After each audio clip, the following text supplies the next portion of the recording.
'cause showtime is here. So on with the show, let's give it a go. Karel is the one that you need to know. Now it's showtime.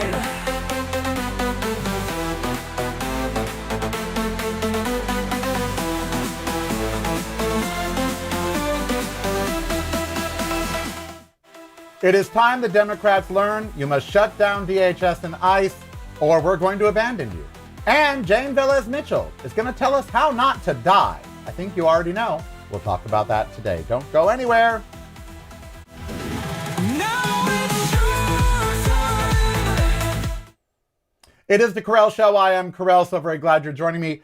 I apologize for being late, but I got to tell you, in being late, real world topics present themselves. Now, I wish I was one of those human beings that could see someone in trouble and just pass by, just not care. But I'm not. And this morning at the park, I saw a very expensive e-bike just on its side. And then over on a bench, I saw an older gentleman, probably in his 50s, not what I expected to be riding this decked out e-bike, had a GoPro on it. It's, brand new, very heavy. So I asked him, is this your bike? And he painfully said, yes, but I can't pick it up. And I'm like, what happened? He said, I fell. And so I picked up his bike, which I shouldn't have done with my aorta because it was over 100 pounds. I didn't know that at the time. Picked it up, brought it over to him, and he was hurt. And I asked the man, I need to call 911 for you. I think you have a broken rib. It could have, hurt something. He said, no, I can't call 911. I said, why not? He said, I don't have insurance that will cover the ambulance. And I just thought, what? This is life in America now, where this man is obviously hurt, but he's afraid to call 911. Also, and he said this to me, and I'm not making this up, he said, also, I am an immigrant, and even though I'm legal, I'm afraid of ICE. He said that to me this morning. So here, this man, so I said, well, is there someone you can call? He said, I can call my son. He'll come get me in the bike, and then if I need to go to the doctor, I can go with him. And I was like, well, I recommend the paramedics. You have pain upon breathing. You look a little pale. You took a pretty serious tumble. But he's like, no, because I can't afford the ambulance and I'm afraid of ICE. Now, this is real world. Okay, this is not something you read about in the news. This is real world. 2 issues from this me being a good Samaritan. Well, 3. First of all, if you're in your 50s and you ride an e-bike and you can't pick it up, don't ride it. But second of all, insurance needs to cover emergencies. If you need an ambulance ride, it should cover it. This is America. And third, no one should be afraid to call the paramedics because they're afraid they'll come with ice in tow. And I don't mean ice to, ice a wound. I couldn't even imagine being afraid of calling the paramedics because you're afraid they'll bring ice. This is where we are. And it is not a good place. It is not a good place. And Granny in the chat room at youtube.com/Really Karel, you're right. My park has a lot of stuff that goes on in it. It really does. From me finding dead bodies to fights, people going through on go-karts and me having to call, 911 and the helicopter and, oh God, homeless drama and just everything. There's a lot going on in that park. And this morning, it was a man afraid to call 911 because of the cost, and then also afraid that they would send ICE. That is a real miserable country that we live in. At least it was for that man this morning. Now, I hope you're one of those people that stop and help people too. So many people passed him by. The park employee passed him by. I saw it all happen. And no one helped him. So, of course, I had to be the one to go over and help him. And I had to be. I don't think you all understand that. I could not have lived with myself if I left his bike on its side Well, I'm a biker, and I guess that applies to e-bikes too. When you see a biker go down, if you're a biker, you go help him. And, I got him to the bench. He was having trouble breathing, clutching his right side. He thought his rib was broken. If his rib is broken, all they'll do is tape it, but it could puncture his lung. That was a job for 911, and he was afraid to call because of money and because of ICE. So, when we come back, we got to talk about what the Democrats need to do tomorrow and what they don't need to do tomorrow. All right? It is the Karel Show. Thank you, patrons. I love each and every one of you. Randy Radar, you know who you are. James, Rachel, all of you. Sue Yeager, all of you. All of my patrons. I love you so much. You can be one too at patreon.com. If you're not visiting reallykarel.com daily, you're missing out. Get the podcast, videos, and the blog, including recipes at reallykarel.com. That's really KAREL.com. Showtime is here, no time to fear. Karel is so near because showtime is here. So on with the show, let's give it a go. Karel is the one that you need to know. All right, coming up later, media superstar Jane Velez-Mitchell will be here with us to talk about UnChainedTV and How Not to Die. Not to mention, she has offered me a show on UnChainedTV, but there's no pay. So I don't know how I would finance that, but we'll work it out since that is a passion of mine, being a vegetarian or vegan. So Congress has the ability to not fund the DHS and ICE, but it would shut down the government. Now, a friend of mine who is who is a prison guard, and we became friends when he booked me into his prison to speak. And then somehow we just kind of became friends, you ever meet somebody and you just all of a sudden you click with them. We became friends. If he was gay, I'd date him. That's how much we click. But he is a prison guard and he won't be paid if the government shuts down. And you know what? He's fine with it. So the Senate has failed to pass a funding bill after Democrats refused to back DHS funding. Now, a few Republicans put forth a bill that took the DHS funding out, left it separate, and then funded everything else. That's what needs to happen. And Democrats need to make that clear, that they will vote for a bill that removes DHS and ICE funding, approve all the other stuff, and then battle it out. Just like the Republicans did this last time around when they said, well, go ahead and vote to open the government and we'll have a meeting later about healthcare premiums. Same thing. They need to say, all right, we will remove DHS funding from this package, then put the other package through so the government doesn't shut down, and then we'll work on DHS and ICE. Now, if the Democrats bail, if they cave in and give the Republicans the funding for DHS and ICE, I swear to Christ, they're going to lose. They're making a big deal that 11 days before the incident, Alex Preddy had an altercation with ICE. He kicked a taillight. They don't mention that they were pepper spraying and gassing his neighbor and dragging his neighbor out to this unmarked car. They don't mention that. They just mention, oh, well, look, and now MAGA has latched onto it. First of all, it was 11 days prior to his assassination. So what you're saying is it was a targeted attack, if you're going with that logic. But MAGA is so stupid. They're sitting here defending an administration that's saying you don't have a Second Amendment right to carry a gun to a protest, when you do. They are defending things that if Democrats were doing it, they'd be screaming, they're coming for our guns, they're blah, blah. They'd be showing up at protest with weapons. But instead, they're backing. Now, let's be clear. Kristi Noem must be fired or impeached, and there must be no funding for DHS or ICE.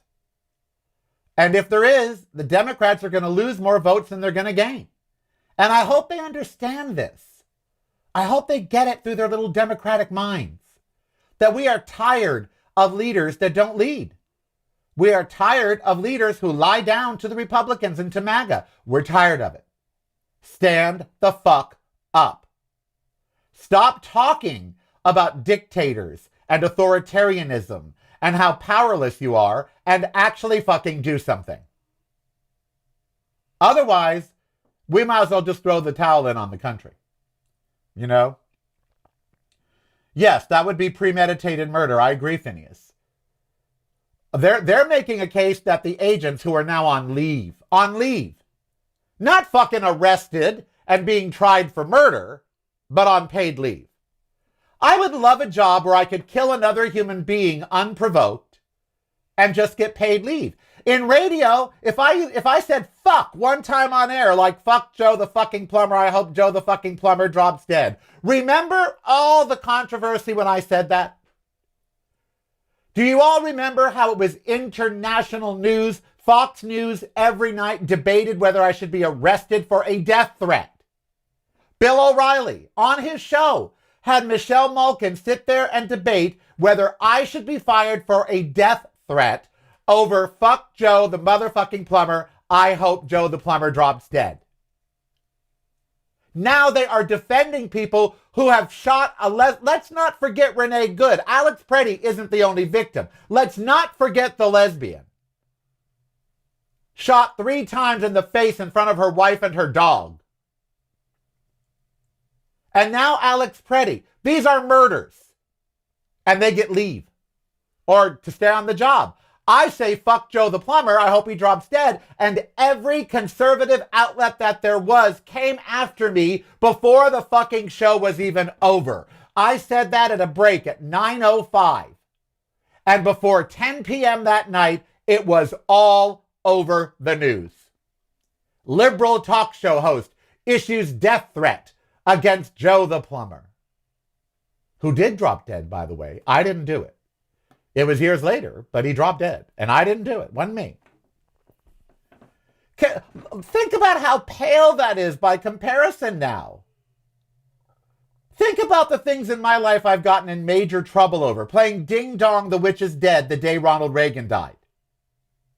When someone dies that they don't like, they go online and say the most horrid. When Rob Reiner died, conservative media and the president, the day that Rob Reiner died, the president sent out a message on X that was reprehensible and deplorable because he is in that basket, honey. I had to apologize on air, had to meet with the Archdiocese of San Francisco because somehow it upset the bishop, and had to write a contrite letter to Mrs. Reagan. When I said, fuck Joe the fucking plumber, I hope he fucking drops dead, I got fired. Lost my job, 2 jobs. I lost KGO and KNX 1070 in the same day. In the same day, both my radio gigs. The one in LA where I was the entertainment critic and the one in San Francisco. I was toxic in radio. Nobody would touch me. Think about that now. Think about the egregious things that people say and how nowadays me saying that would be nothing. Would be nothing. We have Nick Fuentes, we have the Tates, we have all these other people, and we had Charlie Kirk, their hero. Charlie Kirk said he would like to watch a public assassination. He said that. Can you imagine? I have paid dearly in my lifetime for mistakes that if now are nothing. They're nothing. You know? How many death threats do I get or have I gotten? I cannot count. I can't count. I got one 2 days ago. I've gotten death threats since 1996, since we went on radio. I got a letter when I was on KGO that had a picture of my house in it on 7th Street and said, first I'm going to tie your dogs in plastic bags and watch, so you have to watch them suffocate. And then I'm going to set you on fire, tied to a chair in the middle of your house. And they had photos of my house and my yard and my dogs. I called the police. The police came over. They did track it. They did arrest that person. When Andrew and I were on KFI, we got a letter from up north that said, I want to kill you, but I can't get to LA. I guess the lesbian couple next door are going to wonder what happened to their daughter. Yes, that was real. We got that letter. We gave it to the station security. They tracked it. They arrested the guy up in Seattle. I get death threats constantly. Constantly. And as a gay man, even before radio, been told to my face, I will kill you if I see you again. Don't come in here again. Oh, yes. I've had death threats here in Vegas. Yep. Absolutely. And who protects me? Ember. My gun. Y'all wonder why I have guns. So the Democrats need to stop talking and start doing. And Queen Elizabeth said, oh, it appears that people nowadays are a lot of talk and not a lot of do. She was referring to Parliament, but it could be our Democrats. I mean, really, people, if we don't stand up to them in every way we can, then they just run over us. They just run over us. And so we need the Democrats to stand fast. We need them, to stop this insanity any way they can. And if that means shutting down the government, if that means, that some people will have to suffer, well, then it's Republicans making them suffer, not Democrats. And Democrats need to get that message out there. Democrats need to say, we are willing to vote for a funding package that does not include DHS and ICE. Send a package to the floor for the rest of the government. We will fund that. Take out DHS and ICE funding, and we need to talk about that. But the others, we will fund. Because it's not just that. They sneak stuff in these bills. They are sneaking stuff in the DHS funding bill. Stuff that we don't like. And so the Democrats need to be very clear. We do not want to shut down the government. We'd be happy to vote for a bill that does not include DHS and ICE. But they won't get that message out there. They're not very good at messaging. They're just not. And so here we have it. Now they're trying to blame Alex Preddy because he brought, or 11 days earlier, he had a run-in with ICE. I look at that and say, oh, then it seems premeditated by ICE to me. And any thinking person would see it that way, but the president's not a thinking person, Kristi Noem is not a thinking person, and their followers are not thinking people. So the narrative runs, oh, see, he was anti-ICE, he was violent, he was... No. And so what if he was? If a week after January 6th, some of the most violent protesters had been shot in the face by Capitol Police, how do you think MAGA would have been reacting? Any clues? Any idea? Because I know. I know exactly how they would have been reacting. And so we are living in this time where we need help. We need the Democrats to be strong. But, will they be? I don't know. Meanwhile, this Homan guy, he's doubling down on Minnesota operations. He's not diffusing it. Bovino leaving is not doing anything. Border czar to speak in Minnesota as reports indicate ICE agents are under new orders to ease tactics. New orders to ease tactics. Then that means they were told to beat protesters, to shoot those who object. That very statement, under new orders, that means the old orders were to kill people because they killed 2 people in 2 weeks. I want to know who gave those orders. And if they were Donald Trump, I want him arrested for murder. Why are we fucking around with this demented, stroked out mess of a creature? I'll never understand that. Why is the world and the United States messing around with a stroked out, demented old fuck? 80 years old, shouldn't be running anything. He shouldn't be running a convenience store, let alone a country. He has dementia. He's had a stroke. It's no longer alleged. There are countless doctors online saying he had a stroke. Countless doctors.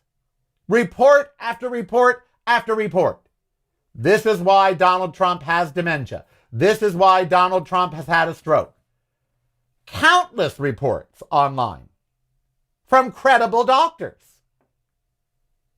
So why do we keep tiptoeing around the fact that the president has dementia and probably had a stroke? Why do we act like, well, maybe? Have you heard him speak? Have you seen his cankles? Even his veins are tired of him. Lord have mercy. We'll be right back. And coming up later, Jane Velez-Mitchell will be with us to talk about how not to die, which is important in this day and age. How not to die.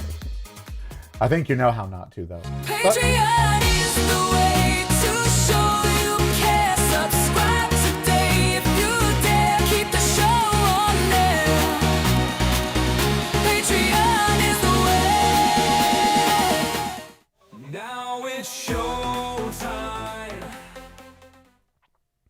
Can I tell you a pet peeve of mine online now, and everyone's doing it? They have these Bluetooth little square microphones. They're made by Rhodes or DJT. And they're all holding them up in front of their mouths. Even some with little furry windscreens on them. That's not what they're made for. They're made to clip on, you know?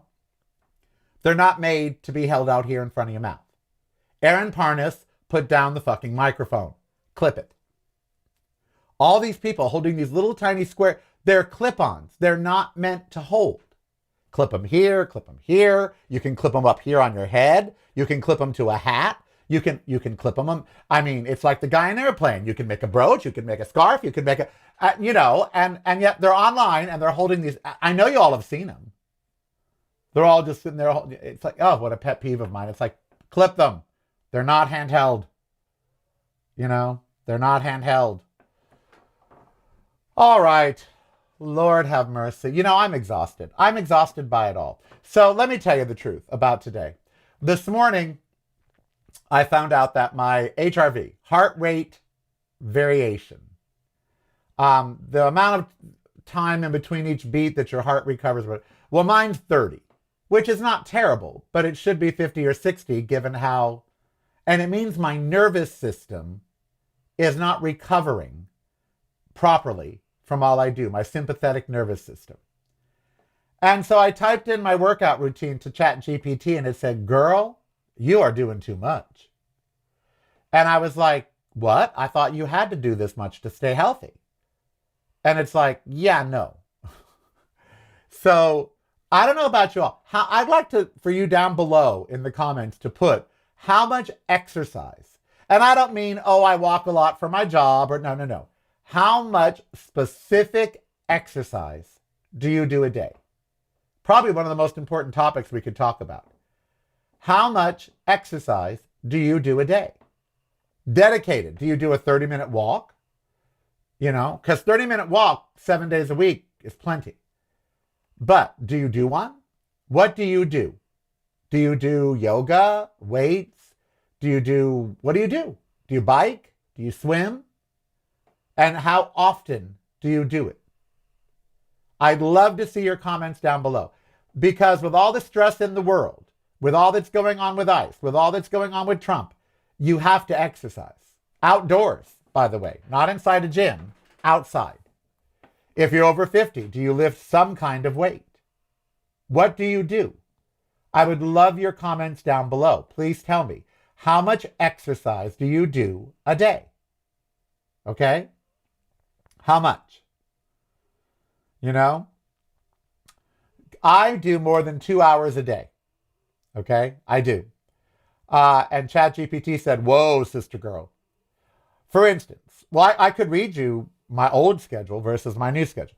So my old schedule, Saturday, okay? 30 minutes of yoga, then a 2-mile walk at the park, 8 times up and down a 14% incline for over a quarter of a mile.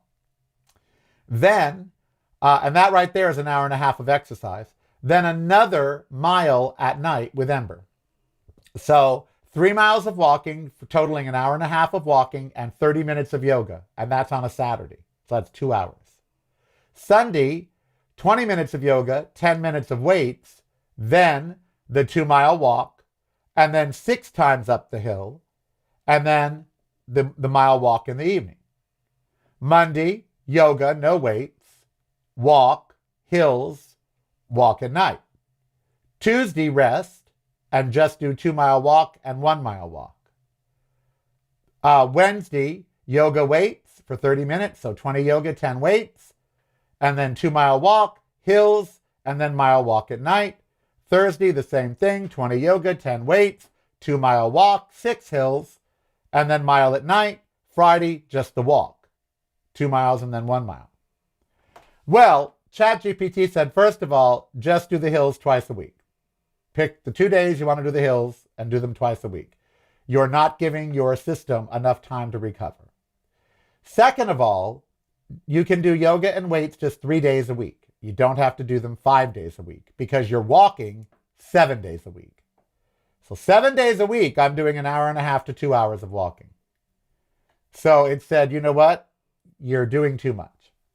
So I am going to change it now. And I have my new schedule. I could read it to you. Do we have time? Because this is important. I want to see what you have down below. I want to read your, down below, I want you to tell me what you do. It's very important exercise. So tell me what it is that you do. All right, so now my new schedule will be Saturday, 30 minutes of yoga, then 10 minutes of weights with 30, including 30 push-ups on my knees, 1 hour walk with Ember, including the hills, and then a 1 hour walk in the afternoon. Sunday, 1 hour walk with Ember, no hills, 60-minute afternoon walk, no yoga. No yoga, no nothing. Monday, 30 minutes of yoga, 10 minutes of weights, 1 hour walk, and then 60-minute afternoon walk. Oh no, I got to change that. It's a 30-minute afternoon walk on days that I do all of that stuff. So anyway, as you see, I'm changing it up. See, I got to refine it myself. I gotta, refine it. Because I was doing too much. I wasn't giving my system enough time to recover. So now I need to. Sibylle, every day, 1.5 to 2 hours a day of what? What are you doing? A half hour a day of outdoor woohoo, but unfortunately that's seasonal in Oregon. Yeah. So yeah, I'm glad to see that you're all early. Walking is the best, by the way. Weights, yoga, that's all great, but walking, the best. If you can get at least an hour a day, Sibylle does running, hiking, and weightlifting. Good for her. So I'd like to see what you guys do. Put it down below, underneath. I had to adjust mine. It appears I was doing too much. So I don't want to do too much. So now let's see. That means tomorrow. Oh, Friday is my no day. Friday I don't do anything. Friday just a 1.5 mile walk in the morning with no hills and then a 1/2 mile walk at night. That's it. That's Friday. Friday is like the day off. Like off. And then Saturday, I hit back in it with 30 minutes of yoga, 10 minutes of weights, 1 hour walk with the dog, 8 times up the hills, and then a 30-minute afternoon walk. Yeah. Yes, Lord. So yeah, that's what I do. What do you do? Leave it down below. In the next half hour, Jane Velez-Mitchell is going to be here to tell us how not to die and tell us all about UnChainedTV. Can't wait for that. Also, we're going to continue to talk about what we can do to help the Democrats do the right thing. Sometimes they need some help. You know, a little push, a little nod. It's broadcasting from a completely different point of view. Yours. Listen daily to the Karel Cast on your favorite streaming service.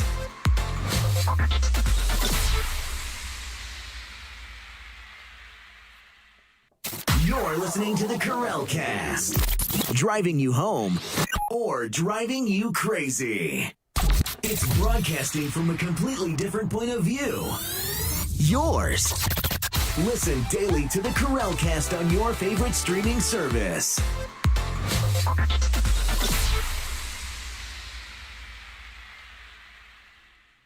You're listening to the Karel Cast. Driving you home or driving you crazy.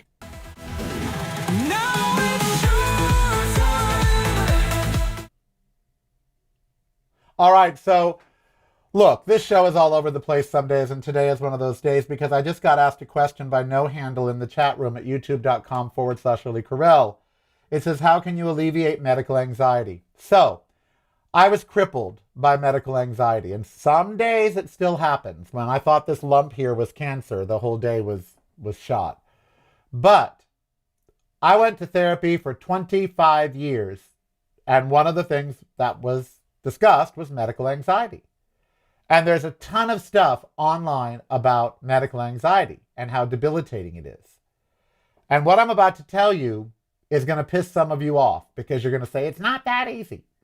I'm not implying what I'm about to tell you is easy.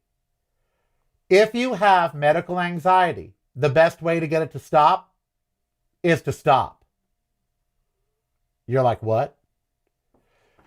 I realized it is my brain giving me the medical anxiety. I then realized the medical anxiety is literally making me sick through stress. Stress is another thing I need to do to improve my HRV. And I then realized that I was killing myself with my own brain, with medical anxiety. And I thought, I cannot just excuse it away as, well, it's my brain. How do I stop my brain from thinking these things? Really fucking easy. Tell it to stop. So the minute I start spiraling into the medical anxiety hole, I tell myself, no, you're not going down there. And then I tell myself the worst case scenario. Well, if this is cancer, you'll simply have to have it treated, make some life changes, and beat it. And if you can't beat it, then you will have to make the arrangements to make sure that Ember is okay and die. That's it. No more anxiety. No worrying about it for days and weeks. Either you'll fix it, you'll treat it, or you'll die. That's it, though. That's it. And since you can't control it, you have to let it go. And when I mean that, you have to let it go. Meaning you physically, in your brain, have to release it. Let it go. Your brain will do what you tell it to do. And so when the medical anxiety starts, stop it. Stop it dead. Say, no, I'm not going down that path. You're not going to ruin my day. You're not going to ruin my life. No, not going to happen. And then busy yourself with something else. Pick up a book, go for a walk, turn on the TV, call a friend, whatever you need to do. Write about your anxiety. It'll take it away. Do not let your brain just sit and stew over the anxiety. You are the only one that can cure your medical anxiety. You have to let it go. Because ultimately, you can't control what's going to happen to your body. I will get a diagnosis one day. So will you. Whether you live through that diagnosis or not, I don't know. But you will get one. You will have cancer or you will have some other disease. No one gets out of life alive. You're going to die of something. And one day you'll get that diagnosis and you're going to have to deal with it. Don't rush it. Don't rush it. All medical anxiety does is rush the diagnosis because you're going to tear your brain and your system down with the anxiety. Convince yourself that the only medical problem you have is the anxiety and that it is the enemy. Not cancer, not a stroke, not a brain tumor. Those aren't the enemy. Those are just life. Medical anxiety is the enemy. It will kill you faster than... And besides, if you get a cancer or a diagnosis, filled with anxiety over it ain't going to help. So let it go. Absolutely let it go. My psych doc agrees with you, Karel. She reminds me it's my responsibility because PTSD is, and not to be crippled by it. Exactly. Yep. Yep. Gotta let it go. Coming up next, Jane Velez-Mitchell. If you're not visiting reallykarel.com daily, you're missing out. Get the podcast videos and the blog, including recipes, at reallykarel.com. That's really KAREL.com. Showtime is here, no time to fear. Karel is so near because showtime is here. So on with the show, let's give it a go. Karel is the one that you need to know. Welcome back to the Karel Cast. I, of course, am Karel, which is convenient since it's my show. Actually, I renamed it the Karel Show, which is because it's more of a show nowadays and less of a broadcast. I'm moving away from terrestrial lingo. Okay, so you all know that I'm a woke gay vegan, and that's in my bio on Instagram to piss people off, actually, because those are the three things that MAGA hates the worst, you know, woke, gay, and vegan. So, and here I am, a woke gay vegan. But someone who has been fighting the good fight for a while now is, and I didn't know this about her because to me, you know, growing up in LA, she was Jane Velez-Mitchell. She was on TV. She was, you know, the nightly news. There she was. You know, quite a famous broadcaster in Los Angeles and the world. But now she focuses her energy on a network that she co-founded and is really, in the last 3 years, just taken off, in spite of what you heard about veganism, you know, sort of falling by the way. No. Mm-hmm. It is Unchained TV, and it is the world's only 24/7 plant-based vegan network with cooking shows and with, which I'm probably going to have one on soon. Yes! She just doesn't know it yet. And, you know, and documentaries. It's not preachy at times, and other times it is, because sometimes you need to preach. And it's funny because I got pitched about a documentary called How Not to Die by Dr. Michael Greger. And I had no idea that it was on Unchained TV and that it had anything to do with Jane. But when I found out, I thought, Jane, girl, come on the show. And so here she is. So first of all, Jane, welcome. It is always a privilege to speak to you because I did see you on my television screen for so many years as one of the most respected journalists in Los Angeles. Real journalist, by the way, long before there were these fake online journalists, just the real journalist. And so let me ask you, before we even get into the documentaries, because some people may not know this, how did you go from being this, you know, incredible journalist, and not that you're still not, but how did you transition to cover just one beat? You used to cover many beats, you know, breaking news, current events. But now you cover one beat, basically, which is veganism, plant-based life with Unchained TV. How did you move from current events to doing Unchained TV? Well, first of all, I'm a woke gay vegan too. Yeah! Yeah, baby. And what happened was that I went vegan and I became an animal rights activist because I started seeing what was happening behind closed doors. And I saw that the mainstream media, which is run by the advertisers, which are big meat and big pharma, were not covering this. So, and isn't it amazing that big meat will lead you right to big pharma? Exactly. So you don't see a lot of commercials for broccoli and Brussels sprouts and apples and oranges. So, or exercise equipment. Exactly.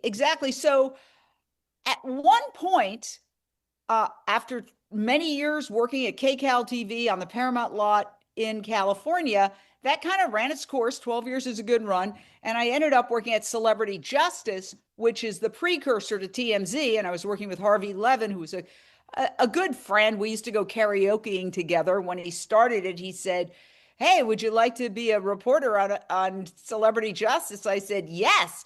And people thought I was crazy. They're like, "What?" I said, "You know, life's too short. I want to work with Harvey." And it was the break for my career because I ended up covering the Michael Jackson trial. I was on Larry King Live. I was live every night on HLN on the Nancy Grace show. So that's how I ended up getting my own show on CNN Headline News. And meanwhile, I had become not just a vegan, but an animal rights activist. So we won a Genesis Award from the Humane Society, because what happened was celebrities who would literally run from our cameras, because we were a tabloid show, cared so much about their animal causes that they would push their publicists aside to talk to us about a pet animal issue that they were concerned about. The biggest example of that was Robert Redford. Robert Redford had sent me one of these mass letters. He was worried about the military sonar impacting the whales. And so every day on Celebrity Justice, we had to be fully dressed, hair perfect, 7 a.m. in Burbank. Okay, and I live at the beach, so you can imagine, with like 3 story ideas. It was a lot of pressure. And then Harvey would say, where's the celebrity? Where's the justice? So I'm driving to work, trying to come up with these 3 stories, and I hear Robert Redford will be helping to inaugurate the new Natural Resources Defense Council green building in Santa Monica this morning. So as soon as I get there, I go, I want to get Robert Redford, because I just got a letter from him about the military sonar and the whales. And so Harvey says, if you can get a one-on-one, you can do the story. You know how hard it is to get a one-on-one with Robert Redford? Just ask Barbara Streisand. I go over there and I say to the guy at the front, I said, look, I'm an environmentalist. I'm on your side. Where's he coming in? And he said, around the back. So I go around the back. I'm literally behind a dumpster. My videographer it was a remote camera, is on another dumpster. And there comes Robert Redford in a red Thunderbird, looking every bit the movie star, a red Thunderbird convertible. And he gets out, and I jump out from behind the dumpster and I go, Mr. Redford, I got your letter about the whales. And he just looks at me and goes in the building. I thought, oh, vey. So then there's a news conference at the top of the building with all the top Hollywood people, the heads of the studios. It was huge. He's such a nice guy. He walks up to me and he says, young lady, at the time I was a young lady, he goes, I'll answer your question after the news conference. Now that's a nice person. I mean, wow. And by all accounts, everyone that encountered him was, and he was a huge animal rights activist. Yes. Which, living here in Vegas, I do this Vegan in Vegas thing. And one thing that has really surprised me is the amount of pop stars that come through our city that are actually vegan. When Billie Eilish came here, she made, in the new arena over here that we have, Allegiant Stadium, which looks like a giant Roomba that should sweep the strip at night. She made all of the vendors sell only plant-based goods. All of them, like hot dogs, burgers, it all had to be plant-based. Yes. Usher, there's been so many. Donny Osmond, who has a residency here as a vegan.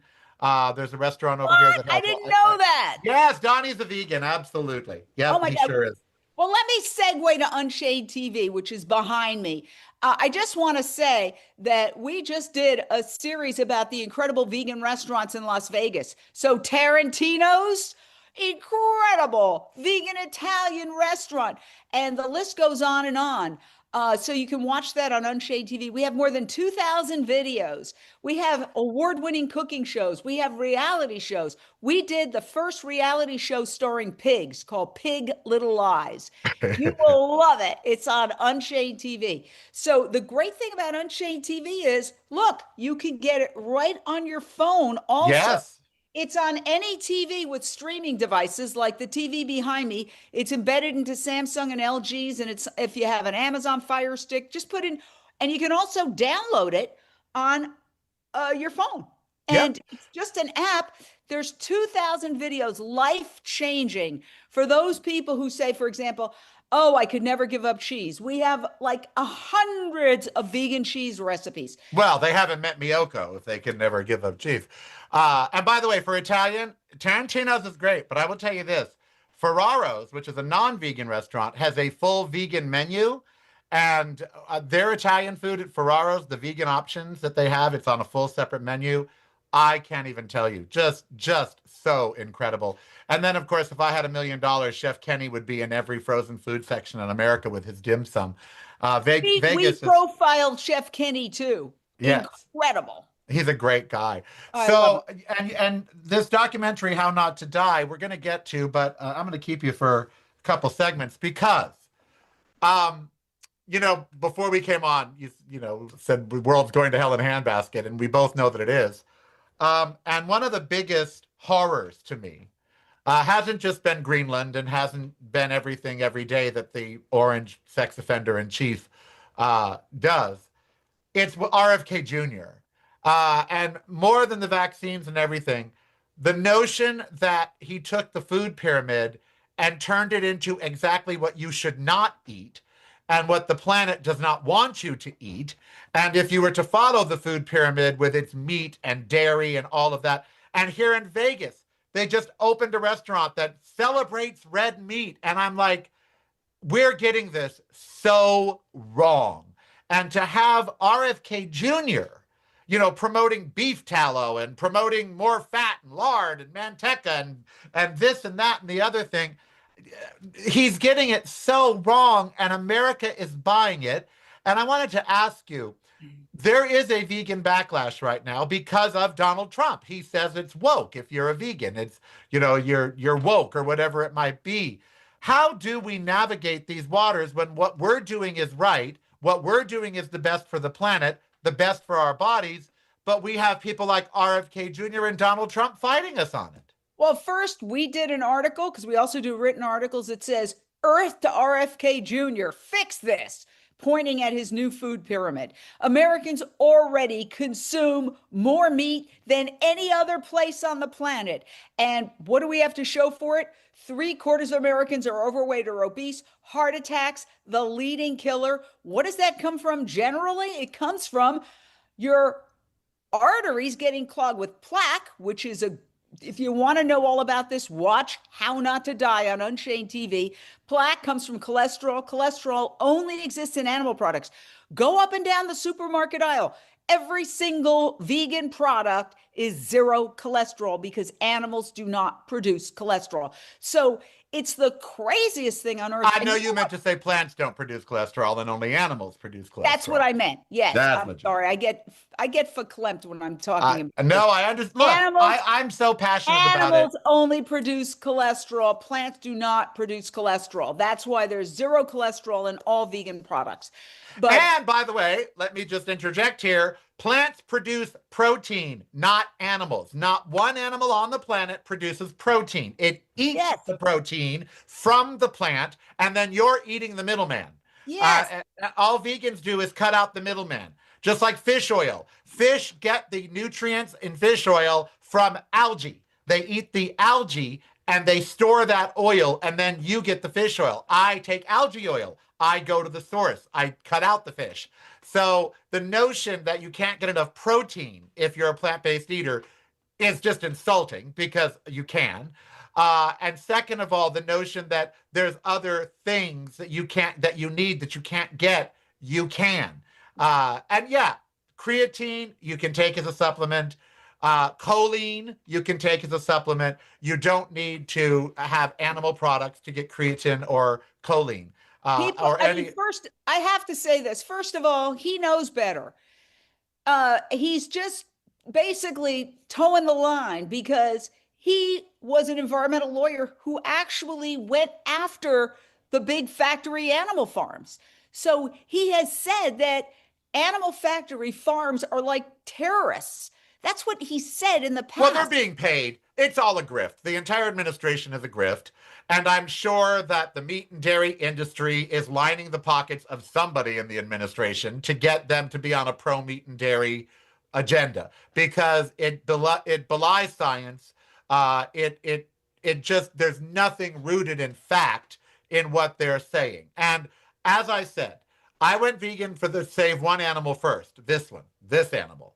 And then I realized how many other animals I'm saving. And then I saw that 44% of greenhouse gases are our diet, not our cars, not fossil fuel. 44% is our diet. And that if you are serious about helping the planet and you don't, and look, as I tell my listeners and my viewers, you don't have to go fully plant-based. 80-20 is the the ratio. You must eat 80% less meat, which I'm going to basically argue with you. well, I mean, it's a nice transition. If you can Yes. just get down to one meat or dairy meal a week, just one, then you're going to help the planet. Yes, I agree that it can happen quickly or it can happen slowly, but we globally we're only eating 15% of our total diet as meat. Right. So if we have to reduce that 15% down to zero, sure, Americans are eating far more than that, but globally it's just 15% of our total. So people who eat meat also eat bread, they also eat other things. So I would say and globally, the goal is the to access, get it to zero. Globally, the access to meat, is one of the big issues. We're going to talk more with Jane Velez-Mitchell, the leader at UnChainedTV, which you can download to your phone, your iPad, your television, and have all kinds of incredible plant-based cooking, documentaries, articles. Don't go anywhere. We'll be right back. Welcome back to the Karel.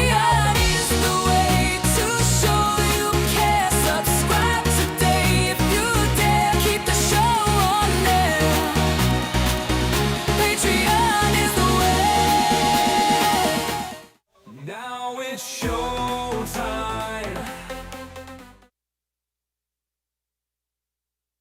Back, your favorite woke gay vegan in Vegas, and another woke gay vegan in Los Angeles, Jane Velez-Mitchell, who was on KCAL Channel 9, and then she went on to Celebrity Justice, and now she is at UnChainedTV. She's also a proud member of Gallica, as am I, the Gay and Lesbian Entertainment Critics Association. And she's a vegan, I'm a vegan. I want everyone to be a plant-based eater. A vegan's a dirty word for you, that's fine. Call it plant-based, call it whatever you want to. I read something great from a musician, I forget which musician, but they said, because Veg News always does these things on social media, is why I became vegan. And someone said, it just seemed unfair to me that I would let one animal sit on my sofa or sleep next to me in the bed, and then I would go and slaughter another one for food. It didn't seem right to that person to do the same. And, for me, being a plant-based eater or a vegan is really saving the human animal. Because if we continue to abuse and eat farm animals in the numbers that we're doing, and if you all watch my show, you saw that I gave you these numbers about 3 weeks ago that were astronomical. Billions of chickens, 69 million cows, 1 billion pounds of seafood. It's unsustainable. There's too many people. If we were talking about a planet that had 100 million people total, okay, maybe you could eat meat. Not that I wouldn't want to anymore because I wouldn't want to kill a sentient being. But if you wanted to, it wouldn't destroy the planet. With 8 billion people, there is just no way to feed them all meat because there's no way to farm it all and to feed the animals and everything else. So Jane, how do we, and this will be a two-part question because this segment's a short segment, how do we turn the dialogue around? In other words, we've got RFK out there promoting meat and dairy. We've got Trump posting about steak and this, that, and the other thing. You've got restaurants opening here in Las Vegas celebrating red meat. How do we turn this dialogue around to make people understand that it's in their best interest, not just the best interest of the animals, but that it's in their best interest to become a plant-based eater? How do we get them to realize that this is really about their health and the health of the planet? First of all, veganism is growing like crazy. So don't buy the lie that it's cooked and it's over. The reason why they've declared war, and I mean they, the meat and dairy industry, which has co-opted the media and co-opted the government, they've declared war on veganism because we are doing so well. They see the writing on the wall. No social justice movement goes straight up. It's always like this: 3 steps up, 1.5 steps back, 3 steps. So keep doing what you're doing. Also, when they look at, veganism, they look at LA and New York. It's growing coast to coast. We just did a segment about the Kentucky Veg Fest, absolutely huge. The Michigan Veg Fest, absolutely huge. So it's percolating. Well, I've been invited to Dublin in February for the Outing, an LGBTQ music and matchmaking festival. And I told them one of the things I would want to do while I was in Ireland was explore their vegan scene. And they said, oh, good, because it's really growing here in Ireland. There's several vegan pubs now, and there's, a lot of vegan restaurants. And Aboxty, which, by the way, is a wonderful Irish dish. It's potato pancake, basically. But boxties are basically vegan. So a lot of the food they serve in Ireland is actually inherently vegan. And Because check out the happy pair, which we have on Unchained TV. These are two twins, these adorable looking guys who run a whole vegan, like massive restaurant, products, blah, blah, blah. The happy pair. It's growing globally. And so, they well, try you to bring up a shut great down- point. For instance, when you said social movement, being gay gained a lot of ground under Obama and of late. In fact, there's been more progress in LGBTQ rights in the last 20 years than in the previous 40 of my life. Yes. But Trump takes over and exponentially sets us back. So we went up, now we've gone down, we'll go back up again after Trump, because he's going to die, he's 80 years old, or be impeached or removed or whatever. Yeah. But one way or another, his administration will end. And when it does, we'll hopefully start to go back up again. So things do go in peaks and valleys. But MAGA and Trump were terrified at how far gays, lesbians, bi, trans had gotten. It scared them, just like big meat company and big dairy company and big pharma, because the amount of drugs that you would take as a plant-based eater is infinitesimal based on if you stay. I'm living proof. Non-vegan, 7 prescriptions. Vegan, 1 prescription. Non-vegan, 310 pounds. Vegan, 190 on a good day, 220 during the pandemic. But still 100 pounds below where I was. Cholesterol level, non-vegan, over 200 on a statin. Cholesterol level now as a vegan just 3 weeks ago, 138 with no statin. So, the meat and dairy industry, which leads you to the pharma industry and healthcare industry, they don't want less money. They want more. So they're going to wage war against what you should be doing, and they're going to get you to eat against your own self-interest. And that's what they do. They sell you a diet that is against your own self-interest because it makes them money. Everything in life done by corporations is about money. They're not altruistic. And right now, they're milking the meat and dairy for all they can so they can lead you to the healthcare industry and get all the money they can out of you. All right, we're going to finish up with Jane. When we come back, Jane Velez-Mitchell, Unchained TV, download it today. A lot of you email me and say, Karel, where can I find out more about plant-based eating? When are you going to do a cookbook? Blah, blah, blah, blah, blah, blah, blah. Well, it's right here on your phone. It's called Unchained TV. TV, baby! Or it's on your iPad, or it's on your smart TV. We are back, your favorite woke gay vegan in Vegas, and another woke gay vegan in Los Angeles, Jane Velez-Mitchell.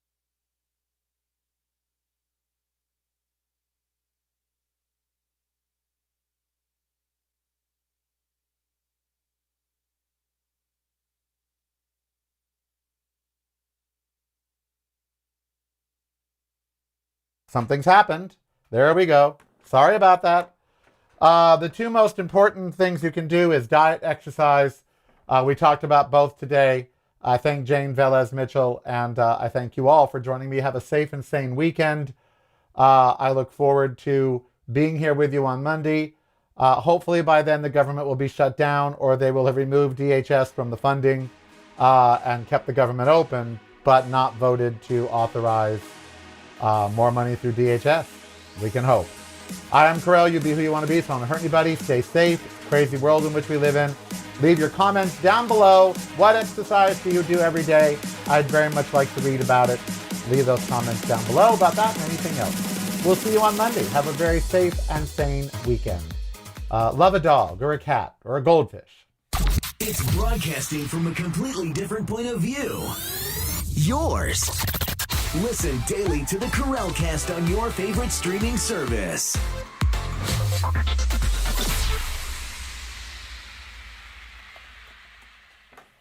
You're listening to the Karel Cast. Driving you home or driving you crazy. It's broadcasting from a completely different point of view. Yours. Listen daily to the Karel Cast on your favorite streaming service.